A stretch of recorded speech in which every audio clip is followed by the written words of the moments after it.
The Lord be with you. And with your spirit.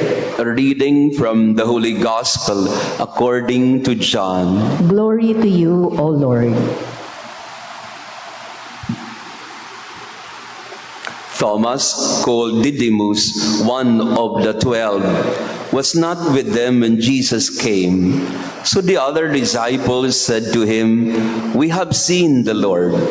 But Thomas said to them, "Unless I see the mark of the nails in his hands, and put my finger into the nail marks, and put my hand into his side, I will not believe."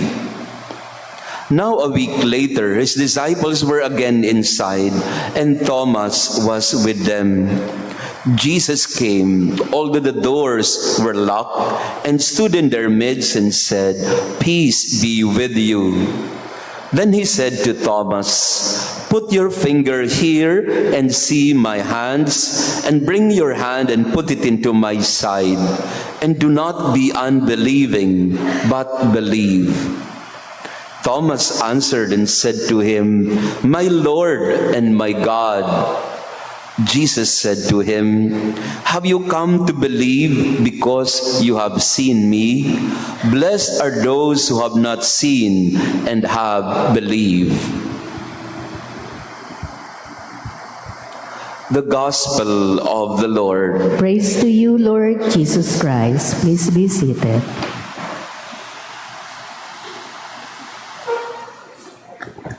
Good morning, everyone. Pakibati po yung katabi natin. Good morning. Morning, Father. Alam niyo po, ilang months ko na pong na-miss yan, yung pabatiin yung mga nagsisimba ng good morning, because in my new assignment, we have only one mass in the evening. Kaya yung good morning, medyo na-miss ko po yan. No? Every time that I will meet some friends and former parishioners, their question is, "Father, saan ka na naka-assign ngayon?"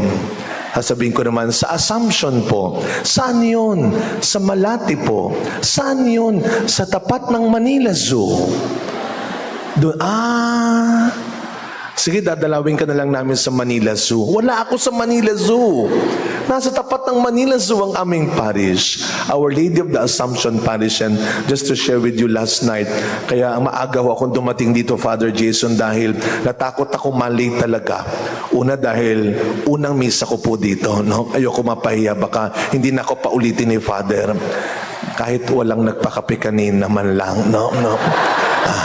Pero alam na, maaga po ako kasi gabi na ako nakatulog, hating gabi na, dahil namatay bigla yung kuryente ng aming kumbento. Nagtrip po yung kuryente. So inintay namin ng Meralco, mag-aayos, sabi ng staff, "Sige na, Father, matulog ka na, kami na maghihintay." And then pagising ko, may ilaw na. You know, sometimes your disappointment is God's appointment to you. Amen? You just have to believe. You must have the faith. Kahit kailan, kahit saan. These past days, remember yung gospel, the other day po yata yun, sabi nung lalaki, "I will follow you wherever you go." Siguro yun din ang sabi ng mga apostles. When they gave their yes to Jesus to follow Him. Pero yesterday, anong nangyari? Nung binabagyo na sila, "Lord, hindi mo ba alam na mamamatay na tayo?" Hindi lang nila nakalimutan kung nasaan sila, nakalimutan din nila kung sinong kasama nila. Siguro sabi ni Lord, nakalimutan ninyo, I am with you. That when I called you, when I chose you, it is not because of what you are and what you have, but because of what I can do for you.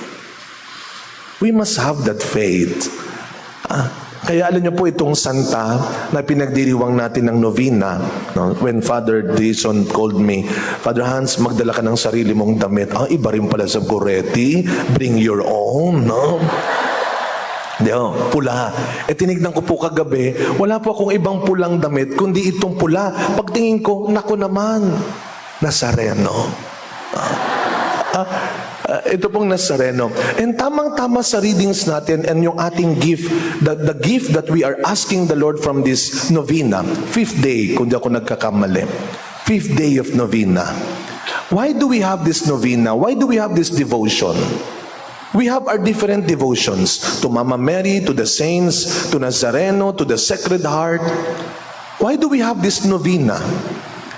Isa lang po ang tinuturo nito sa atin at isa lang dapat ang ginagawa nito sa atin. Hindi lang makipag-competition na nakakailang ka na, ay ako wala pang absent.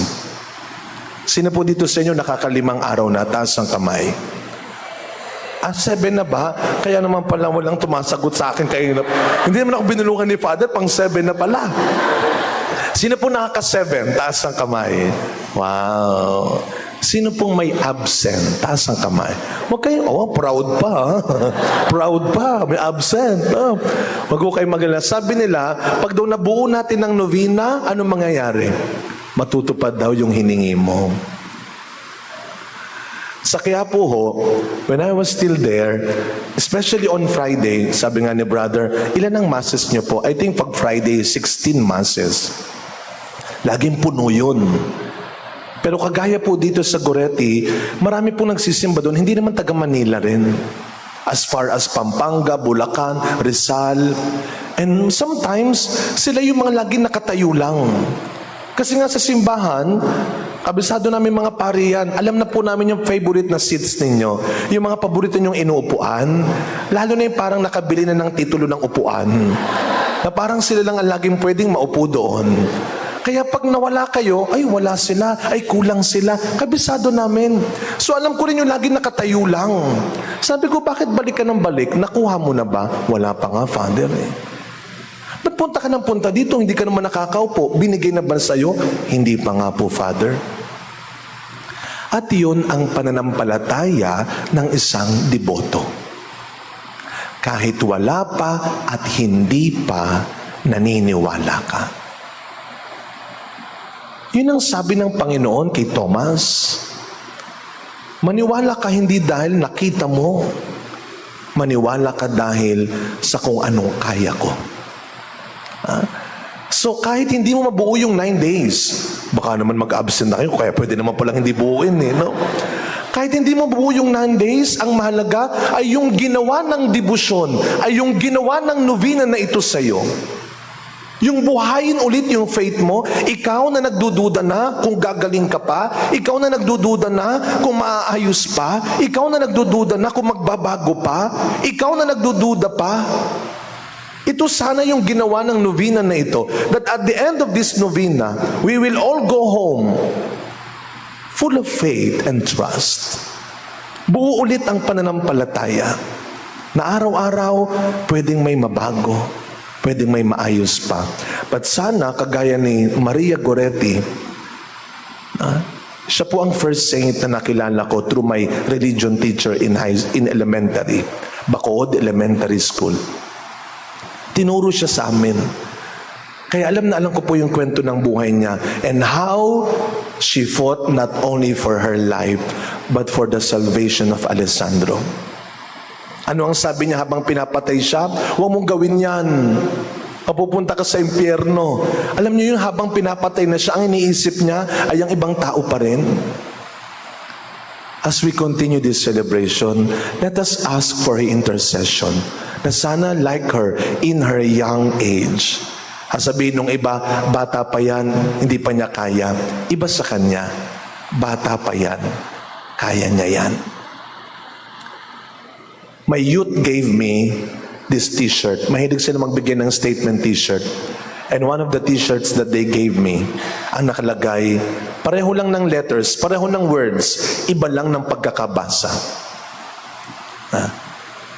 Hindi kaya yan or hindi kaya yan. It's just a matter of disposition. At sana, when we choose to believe, we also believe for others. We believe every day, not only na mabuhay pa tayo, na makaya natin. Sana pag naniwala ka rin para sa iba. Lalo na sa mga taong pinanghihinaan na. As Saint Padre Pio would say every day, pray, hope, and do not worry. God is in control. Have faith.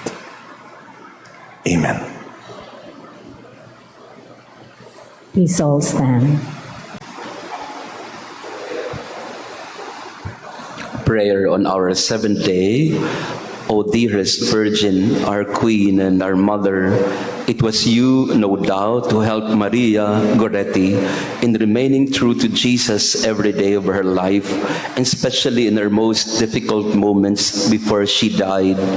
Turn also your loving eyes towards us, poor sinners, and pity us in our unworthiness, that through you, our Heavenly Father, will grant us mercy and pardon for all our many offenses.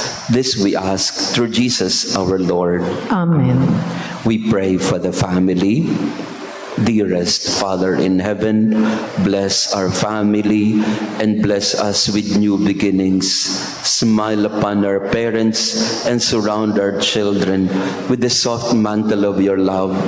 Teach every child of ours to follow in your footsteps and to live life in the ways of faith, hope, and charity. We ask this through Christ our Lord. Amen. In a moment of silence, we pray for the intentions of our family.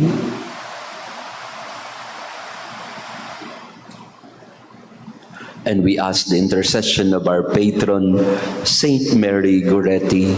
Strengthened by God's grace, you did not hesitate, even at the age of 12, to sacrifice life itself to defend your virginal purity. Look graciously on the unhappy human race that has strayed far from the path of eternal salvation.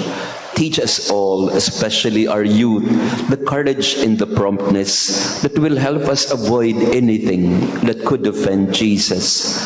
Obtain for me a great horror of sin, so that I may live a holy life on earth and win eternal glory in heaven. Amen.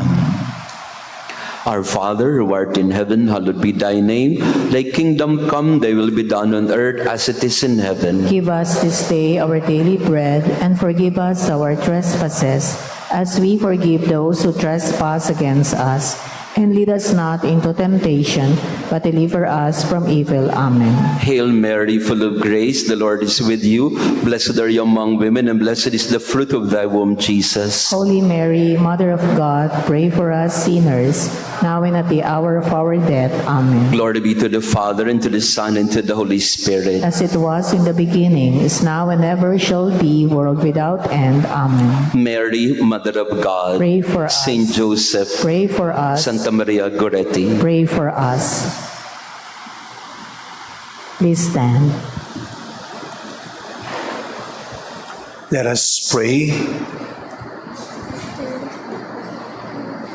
O God, as we truly receive in this sacrament the body of your only begotten Son, grant, we pray, that we may recognize him with the Apostle Thomas by faith as our Lord and our God, and proclaim him by our deeds and by our life, who lives and reigns forever and ever. Amen.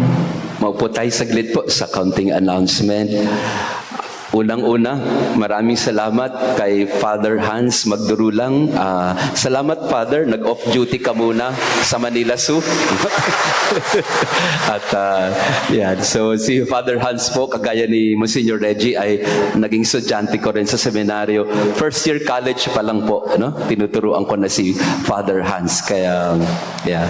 Pero hindi kami magkalayo ng di ba? Totoo po, hindi tayo nakapagbigay ng kape kay Father Hans kasi naman alas 4 ng umaga nandito na, no? Hindi, pero maraming salamat, Father, no, sa inyo pong pagdalaw sa ating parokya. At hindi ito ang huli. You will be we hope that you would still be with us and say masses with us also. Si Father Hans po ngayon ay nasa Our Lady of the Assumption Parish. Nabanggit niya na po sa Malate. At siya po ngayon ay tumatayong parish administrator kasi po ang kanilang parish priest na si Father Doji Asuncion ay yun po, nagkaroon siya ng isang massive heart attack at siya po ngayon ay nasa ospital. And we pray for him. No? We pray for him also. Father Doji, he is is severely ill, and we pray for his recovery also. At yun po ang tinutulungan parokya ni Father Hans ngayon, yung Assumption, para sila po din ay magpatuloy din yung kanilang parish life. At gayon din po, tayo ay nagpapasalamat din kasi lagi tayo binibigyan ng mga pari na nagbibigay sa atin ng inspirasyon. At maganda yun, Father, no? Dito rin po sa Maria Goretti, nakikita rin po namin yon, yung mga deboto na hindi man natanggap pa ang biyaya o hindi pa rin natatanggap yung hinihingi, pero nandito, no? Katulad sa karanasan mo sa Quiapo, galing din sila sa iba't ibang mga dako ng Pilipinas, no? O ng Luzon, no? Sa inyo pong nandito ngayon na nandito galing sa iba't ibang lugar, maraming salamat po dahil ito ay isang pagpapakita din natin, hindi lang ng debosyon, kung hindi ng ating malalim na pagtitiwala sa Panginoon na hindi pa man natin nakikita, pero alam natin na hindi tayo papabayaan. So once again, thank you, Father Hans, for reminding us that even without seeing, we will believe. We will continue to believe. Once again, thank you, Father Hans. Tomorrow naman po, we will have Father June Sasco naman ng rector din ng Quiapo. So, from Quiapo to Quiapo, si Father. At si Father June Sasco po ang kasama natin bukas. At sa ating Fiesta Mass at 7 a.m. Saturday sa July 6, Bishop Ted Bacani will be with us. Generously responded to our invitation si Bishop Ted. Nahirapan po talaga tayong maghanap ng mga presider sa fiesta kasi lahat po ng mga obispo natin ay nasa Cagayan de Oro, no, for their General Assembly, and we pray for their gathering. But Bishop Ted Bacani graciously obliged to come to us this coming fiesta, July 6 at 7 a.m. So we hope that you can be with us also. Pagkatapos nito, magkakaroon po tayo ng flower offering. Again, do not just make this as a symbolic offering, but like Santa Maria Goretti, make these flowers really a flower of pardon or forgiveness and healing. And mamayang hapon din, magkakaroon tayo ng street mass or barangay mass sa barangay 674. Again, maraming salamat doon po sa mga nag-adapt ng pamilya. Magpapamigay tayo ulit ng mga gift packs sa mga pamilya mamayang hapon sa barangay 674 naman po. Once again, thank you. Led by our young people, sila po ang nag-organisa nitong ating proyekto na Adopt a Family for Fiesta. So meron sila pong pagsasaluhan sa kanilang tahanan para sa pagdiriwang natin ng kapistahan. So thank you for all that have supported this project of our parish youth ministry. Maraming salamat po ulit sa inyong pagdalo. Sa ating mga online parishioners, thank you for being with us also in our 7th Novena Mass. We all stand. Before I give the final blessing, just a short words lang po. For of course, maraming salamat, Father Jason. Mabilis lang po. Nung kami po ay sakristan sa Our Lady of Fatima sa Bacood, may mga seminarista po doon na pumupunta para mag-vocation promotion. At isa po doon si Father Jason. Kaya hindi yan siguro matandaan yon. Siya ay isa sa mga dahilan din marahil kung bakit ako nagpari. Dahil sa kanyang mga sila ni Father June Solomon, no? Sila po yung nagpunta po doon. And of course, maraming salamat po sa pag-imbita. First Mass in this parish, ang aking unang santang nakilala. Babalikan ko lang, baka sabihin ninyo, ang damot naman ni Father Jason, hindi pinagkape si Father. Alam mo ninyo, hindi ako nagkape. Pero nung nasa sacristy ako, binigyan ako ng mineral water na mauubos ko ng isang araw dahil sa laki. Your disappointment can always be God's appointment to you. Just have faith.